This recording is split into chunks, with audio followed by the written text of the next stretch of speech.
सुंदर बीवी सुशील पति। कैसी है तू? शादी की बात तो तू बिल्कुल गायब हो गई। क्या बात है, अब दोस्तों की याद नहीं आती क्या? ऐसी बात नहीं है यार, याद क्यों नहीं आएगी, बल्कि शादी की बात तो दोस्तों की और भी याद आने लगती है। अच्छा जी, अब मैंने फोन कर दिया तो डायलॉग मारिए। कॉल तो तूने एक बार भी नहीं किया है? 6 महीने हो गए तेरी शादी को, और कौन सा लंदन में विदा होकर गई है तू? इसी शहर में तो है, चाहे तो फोन भी कर सकती है, मिल भी सकती है। लेकिन नहीं जी, आप तो अपनी तरफ से कोई एफर्ट ही नहीं करते। 5 बार कॉल कर चुकी हूं मैं, 6ठी बार में मेरा फोन उठा रही है तू।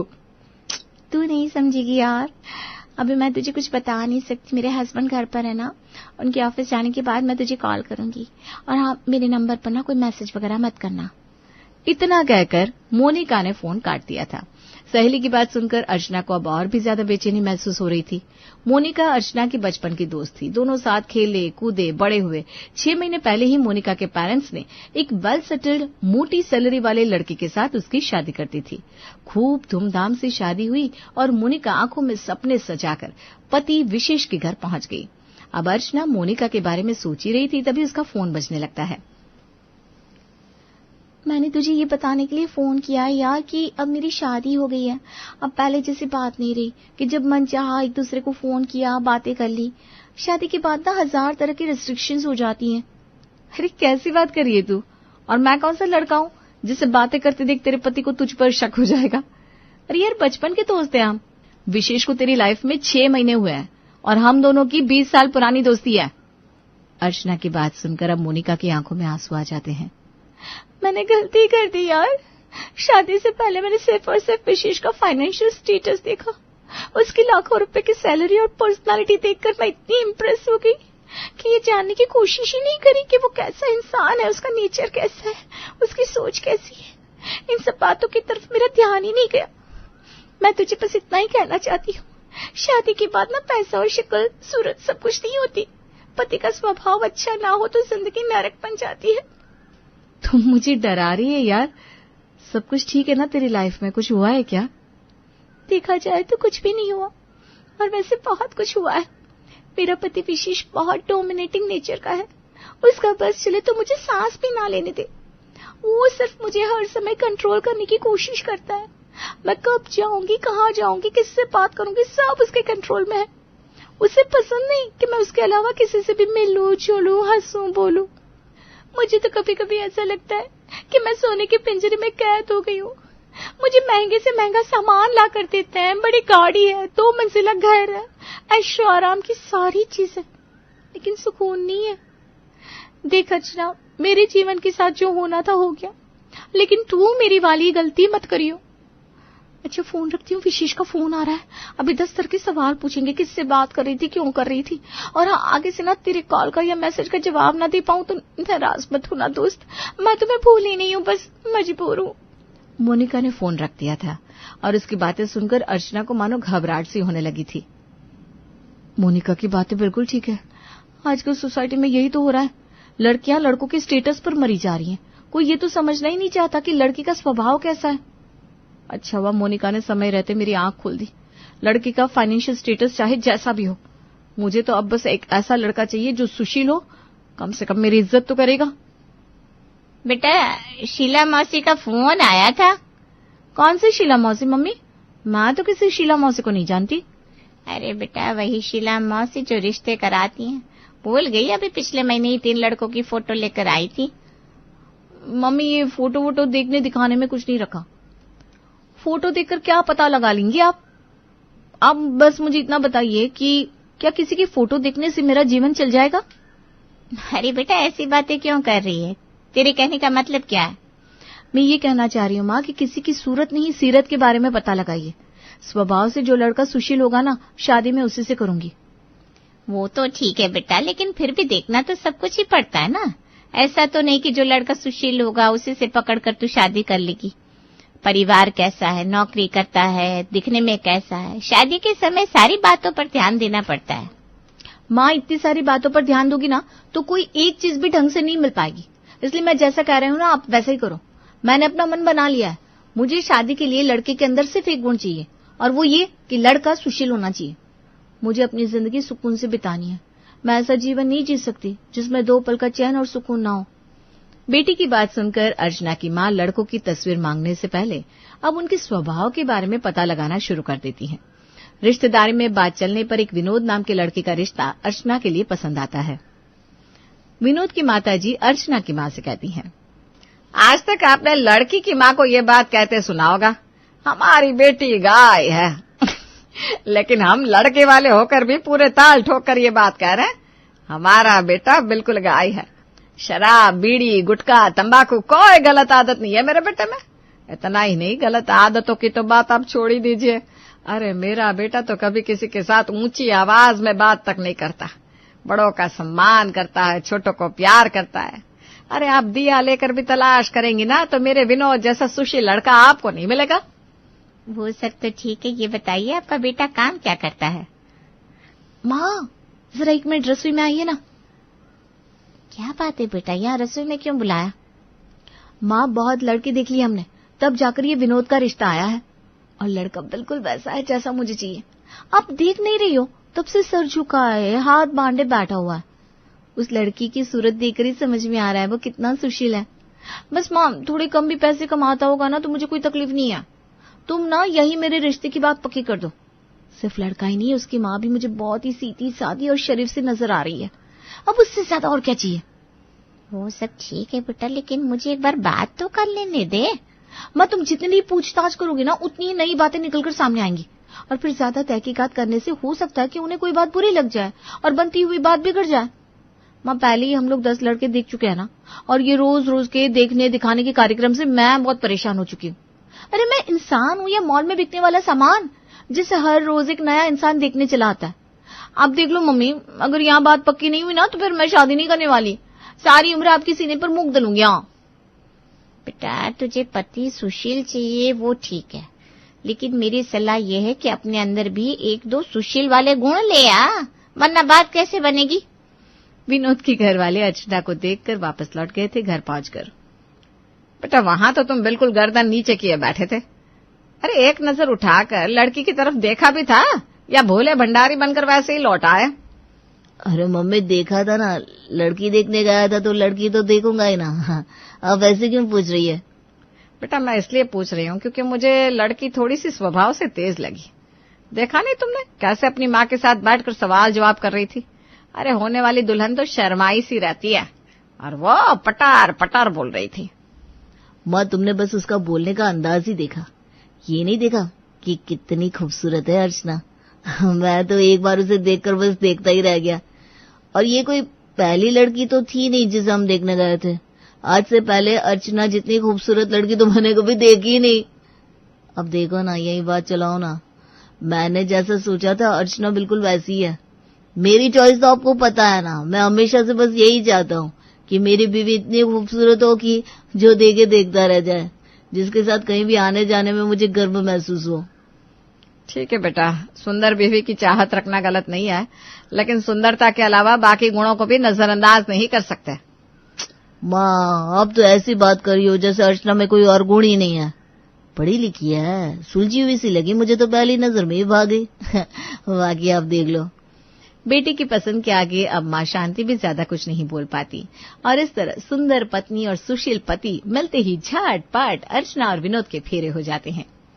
अर्चना आज मेरे दोस्तों से मिलने के लिए चलना है, अच्छे से तैयार हो जाना। आप बिल्कुल चिंता मत करो विनोद, आज मैं ऐसी रेडी होकर चलूंगी कि आपकी दोस्त देखते रह जाएंगे। शाम को जब विनोद काम से घर लौट कर आता है तो देखता है कि पत्नी अर्चना पार्टी में जाने के लिए सज सवर कर तैयार खड़ी है और अर्चना आज सचमुच बहुत खूबसूरत लग रही थी, जिसे देखकर विनोद खुद को काफी लकी लकी महसूस कर रहा था। पार्टी में अरे विनोद भाई, हमें भी तो पता चले आखिर कौन से मंदिर में जाकर माथा टेका था जो भाभी सी इतनी सुंदर लड़की तुम्हारे साथ शादी करने के लिए तैयार होगी। बात तो तेरी ठीक है भाई, विनोद के पास न पैसा है न शक्ल, फिर भी देखो किस्मत की बात है। ऐसी कोई बात नहीं है, खूबसूरती ही सब कुछ नहीं होती। विनोद जी मुझे बहुत पसंद है और मैंने सब कुछ सोच समझ कर ही उनसे शादी की है। ये तो मेरी खुशकिस्मती है कि विनोद जैसे शांत और सुशील स्वभाव के इंसान मुझे मिले। पूरी पार्टी में अर्चना की खूबसूरती के ही चर्चे हो रहे थे, जिससे विनोद खुद को बहुत स्पेशल फील कर रहा था। कितने दिन हो गए तुम सबसे मिले? कल ऐसा करते ना, मॉल में मिलते हैं, वहीं पर खाना खाएंगे और फिर उसके बाद फिल्म देखेंगे। क्या बात कर रही है? अभी तो तेरी शादी को 1 महीना भी पूरा नहीं हुआ। तेरे ससुराल वाले तुझे अलाउड कर देंगे? कोई एतराज तो नहीं होगा तेरे हस्बैंड को? अरे उन्हें क्या एतराज होगा, बल्कि मेरे पति ने खुद मुझसे कहा है कि मुझे अपने दोस्तों से मिलना जुलना चाहिए। क्या बात कर रही है यार, ऐसे लड़के कहाँ मिलते हैं? मिलते हैं, किसने कहा कि अच्छे लड़के नहीं मिलते हैं, बस ढूंढने वाली नजर होनी चाहिए। अगले दिन जब अर्चना अपनी सहेली वीना से मिलने जाती है तो विनोद उसे छोड़ने के लिए साथ ही जाता है। अर्चना, तुम आराम से अपनी फ्रेंड के साथ टाइम स्पेंड करो। जब फ्री हो जाओगी तो मुझे कॉल कर देना, मैं लेने आ जाऊंगा। और ये लो मेरा कार्ड, तुम्हें पैसों की जरूरत होगी तो मेरे कार्ड से खर्च कर लेना। विनोद के जाने के बाद कमाल हो गया यार, तेरा हस्बैंड तो सही में बिल्कुल गाय है। वरना शादी के बाद तो लड़के ऐसे बीवियों पर हक जमाते हैं जैसे उन्होंने शादी नहीं करी बल्कि बीवी को खरीद लिया है। समय बीतता जा रहा था और गुजरते समय के साथ विनोद को पत्नी अर्चना में वैसी कोई खास बात नजर नहीं आ रही थी। अर्चना की खूबसूरती का जादू जो उसके दिमाग पर चढ़ गया था, गुजरते समय के साथ उस जादू ने अपना असर करना बंद कर दिया था। विनोद, मुझे फिल्में देखने का, घूमने फिरने का बहुत शौक है। पूरे हफ्ते तो आप अपने काम में बिजी रहते हो, कम से कम वीकेंड पर तो मुझे घुमाने ले जा सकते हो ना? देखो अर्चना, इंसान अपनी कमाई के अनुसार ही खर्च करता है। इतनी तनख्वाह नहीं है मेरी कि मैं हर हफ्ते तुम्हें घुमाने के लिए बाहर ले जाऊं, फिल्में दिखाऊं, शॉपिंग कराऊं। अगर तुम्हारे हिसाब से घर चलने लगे तो मेरी सारी तनख्वाह सिर्फ बाहर घूमने फिरने में ही खर्च हो जाएगी। मत्थी मारी गई थी मेरी, जो तुम्हारे सीधे साधे स्वभाव को देखकर मैंने कुछ और देखने समझने की जरूरत ही नहीं समझी। अरे ये जीवन भी कोई जीवन है? साल के 365 दिन बस घर में झाड़ू पोछा बर्तन करते रहो। मेरी भी तो कुछ इच्छाएं हैं कि नहीं? देखो अर्चना, अपनी आमदनी के हिसाब से ही खर्च करोगी तो सुखी रहोगी। तुम्हारा शौक पूरा करने के लिए अब मैं कर्जा तो नहीं ले पाऊंगा। पति की बात सुनकर अर्चना मन मारकर चुपचाप जाकर रसोई में काम करने लगती है। अर्चना मोबाइल देखते हुए, सब अपने पति के साथ कहीं ना कहीं ट्रिप पर जाते हैं, इतने अच्छे अच्छे फोटोज शेयर करते हैं। एक हम है, नुक्कड़ तक भी नहीं जा पाते। पता नहीं कब वो दिन आएगा जब हम भी कहीं घूमने जाएंगे। शादी को 2 साल बीत गए थे। हनीमून के लिए भी विनोद उसे हरिद्वार तक ही ले गया था। समंदर के किनारे पति के हाथों में हाथ डालकर घूमने की उसकी ख्वाहिश अब जोर मार रही थी। विनोद, चलो ना हम दोनों गोवा चलते हैं, बहुत मजा आएगा। अर्चना, टूर के लिए बहुत सारे पैसों की जरूरत पड़ेगी। क्या जरूरत है फिजूल खर्ची की? ये सब ट्रिप टूर ये बड़े लोगों के लिए होता है। अभी बजट नहीं है, बाद में देखेंगे। हाँ ठीक है, हमारा तो बजट बिगड़ जाएगा ना अगर हमने 1000 रुपए भी ज्यादा खर्च कर लिए तो। अर्चना अभी विनोद से बात कर रही थी कि उसकी माँ का फोन आता है। अर्चना बेटा, तुम्हारी चाची की बेटी की शादी है, दामाद जी को लेकर समय से पहुंच जाना, सबको इंतजार रहेगा। कार्ड लेकर कल सुबह तुम्हारे चाचा जी आ जाएंगे। माँ की बात सुनकर अर्चना थोड़ी सी परेशान हो जाती है। क्या खुशी मनाऊं शादी में जाने की? मायके में शादी है और अच्छे कपड़े के साथ साथ शादी में तोहफे के नाम पर भी तो कुछ देना होगा। और विनोद से खर्च की बात करूंगी तो फिर से वही जवाब सुनने को मिलेगा। लेकिन रिश्तेदारी की शादी है, कुछ तो देना ही पड़ेगा, वरना 4 तरह की बातें बनेंगी। अर्चना विनोद को मायके में चचेरी बहन की शादी के बारे में बताती है। तो अर्चना 1100 दे देना। अब तुम्हें तो पता ही है 25,000 की सैलरी है मेरी। इतने पैसों में घर चलाना होता है। माँ की दवाइयाँ, मकान का किराया, तमाम जिम्मेदारी है। खर्चा तो सोच समझ कर ही करना होगा ना। थक गई हूं मैं विनोद, एक एक पाई गिन गिन के खर्च करते हुए। बाकी दिन तो हम चाहे जैसे भी जीते हैं, लेकिन अब कहीं रिश्तेदारी में जाएंगे तो ऐसे तो मुंह उठाकर नहीं चले जाएंगे ना। मेरी छोटी बहन की शादी है, मेरा भी तो कुछ फर्ज बनता है।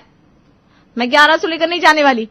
इससे तो अच्छा है कि मैं जाऊं ही ना, क्योंकि आपका तो अच्छे कपड़े खरीदने का भी बजट नहीं होगा। अर्चना के मुंह में जो आता बकती जा रही थी, वहीं शांत सुशील विनोद पत्नी की बातों को चुपचाप सुन रहा था। सुन ली अपनी बीवी की जुबान। मैंने शादी के समय ही कहा था कि लड़की मुझे बहुत तेज लग रही है, यहाँ रिश्ता मत करो। लेकिन तब तो तेरी अकल पर पर्दे पड़े हुए थे।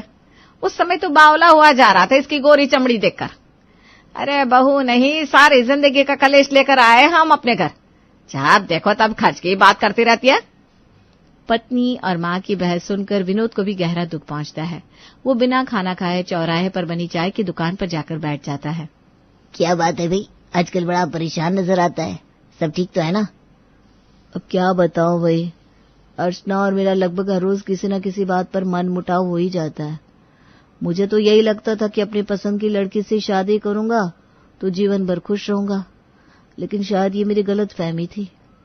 शादी की बात तो तू बहुत खुश था भाई, फिर अब ऐसा क्या हो गया? उस समय तो मुझे बस यही लगता था कि पत्नी सुंदर हो तो आपस में मन मुटाव का कारण नहीं रहेगा, लेकिन गुजरते समय के साथ समझ में आया कि खूबसूरती तो बस 2-4 दिन की बात है, जो जीवन भर काम आता है वो गुण होते हैं।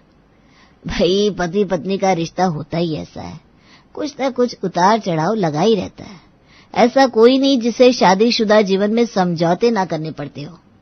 मेरी पत्नी जॉब करती है, पढ़ी लिखी समझदार है, तो मुझे घर के कामों की जिम्मेदारी लेनी पड़ती है। उसे घर के काम में इंटरेस्ट नहीं है ना। शादी समझौते से ही चलती है, सबको सब कुछ तो नहीं मिल सकता। दूसरी ओर सास से झगड़ा होने के बाद अर्चना अपनी माँ को फोन लगाती है। आप ठीक कहती थी माँ, सिर्फ लड़की के सुशील होने से जीवन नहीं चल सकता। मैं ही अंधी थी, एक पल को भी नहीं सोचा कि लड़की की नौकरी, घर परिवार के बारे में भी कुछ पता कर लूं। थक गई हूं अपनी इच्छाओं का गला घोटते घोटते। कभी अपनी पसंद की शॉपिंग नहीं कर सकती, बाहर खाने नहीं जा सकती, फिल्म देखने जाओ तो पॉपकॉर्न नहीं ले सकती, ट्रिप तो भूल ही जाओ, घर में एक काम वाली तक नहीं है। बेटा तेरा पति तुझसे कोई ज्यादती तो नहीं करता ना? खाने पहनने की आजादी है, बाहर आने जाने की इजाजत है, कभी तेज आवाज में बात नहीं करता, बड़ों का सम्मान करता है, अपने से छोटों से प्यार करता है। और क्या चाहती हो? बेटा अच्छा स्वभाव है पति का, तुझे तो चटनी से रोटी मिले तो उसे ही माथे लगाकर खाना चाहिए। हर रिश्ते में कुछ न कुछ तनाव तो होता ही है, इसका मतलब ये नहीं कि मैदान छोड़कर भाग खड़ी हो जाओ। और पैसों का क्या है, उसके लिए अपना रिश्ता खराब मत करो। विनोद मेहनती है, आज नहीं तो कल पैसा भी आ जाएगा। उनके ऊपर बड़े खर्चों का दबाव बनाना छोड़ दे और जो है उसी में गुजारा करना सीख, तभी घर में सुख शांति आएगी। विनोद और अर्चना दोनों को जीवन का सबक मिल गया था। सिर्फ सुंदर और सुशील जीवन साथी ढूंढ लेने से जीवन में सुख की गारंटी नहीं मिल सकती। पति पत्नी का रिश्ता हर हाल में समझौते पर टिका होता है और उसके लिए दोनों को समर्पण दिखाना पड़ता है। अर्चना और विनोद ने अपनी गलती समझ ली थी, अब वो लगातार रिश्ते को सुधारने का प्रयास कर रहे हैं और धीरे धीरे एक पटरी पर आने की कोशिश में लगे हुए हैं। क्या आपके साथ भी कोई ऐसा अनुभव हुआ है?